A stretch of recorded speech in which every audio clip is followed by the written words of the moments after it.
Hi, I'm Vince Molinari, and welcome to FinTech TV.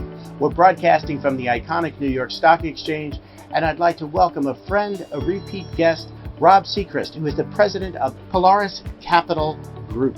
Pelorus Capital Group is the leading provider of value-added bridge commercial real estate loans to cannabis businesses and owners with cannabis-related real estate, and the co-manager of the Pelorus Fund, a private mortgage REIT. With that, Rob, welcome back. Thanks for having me, Vince. Well, I am delighted, and so much to talk about coming out of last week's bipartisan safe banking hearing. Yeah. There's so much going on, so impactful, I believe, to the industry. Start us off. Tell me what it all means. So why this one is important is that it always passes the House side, but now we're back on the Senate, and that's always the choke point. And this is bipartisan support, and I don't think they would be having a hearing on the Senate side concurrently with the House side unless they thought they had the votes. So this is meaningful. I have always said that I'm less optimistic every time it comes up, but the fact that they're driving on this during the macro environments that we're having in banking and still pushing forward with the hearing last week, and that the comment period from the witnesses was 7 days, which will be this week, and then the responses from the senators, I think within 30 or 45 days. So we could see something come to the floor in the next, after the summer session. So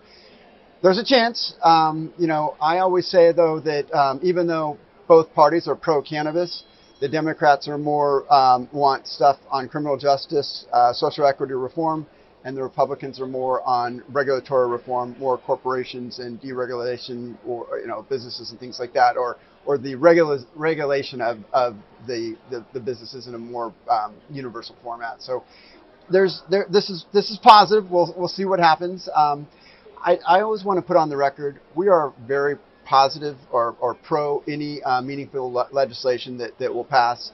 I think it'll help everybody in the industry, and it will reduce the costs. It'll help reduce, if we can reduce those costs that we borrow at, we can push that through to the industry, to our borrowers as well. And so we welcome any meaningful change, and we want to always make sure that we're on the record that we support this. Well, that's great. There's so much to unpack there. Let me try to go through some of it, Rob. So just, I guess, a positive signal, as you say, the fact that this is bipartisan, it's a Senate hearing, pretty strong signal in itself.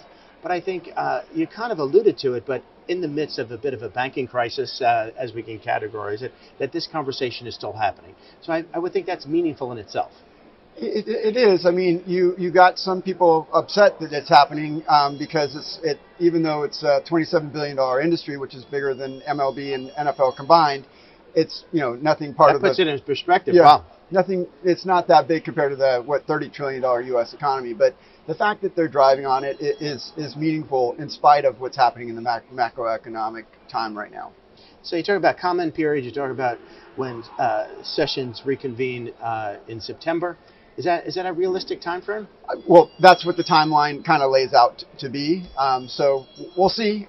It's just whether that disparity can be met between the House and the Senate, because they'll have to ratify between those bills. But I think that they've already got it ratified between them. So normally it will pass the House or the Senate, and then it has to be ratified between.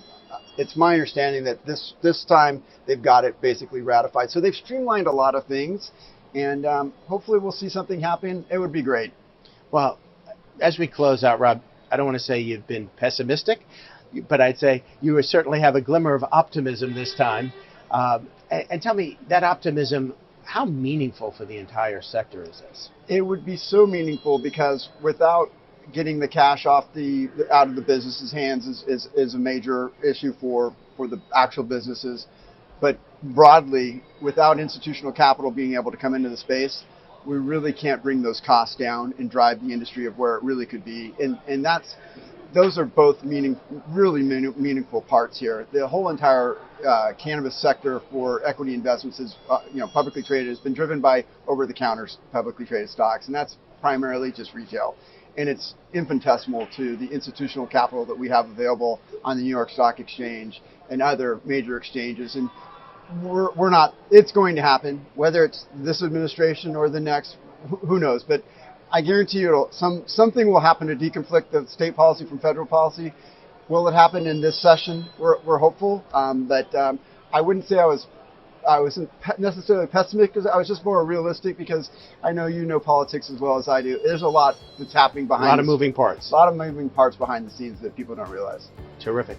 My realistic, non-pessimistic, with a glimmer of optimism friend Rob, thanks for joining. Thanks, Look Vince. forward to having you back for another update. Great.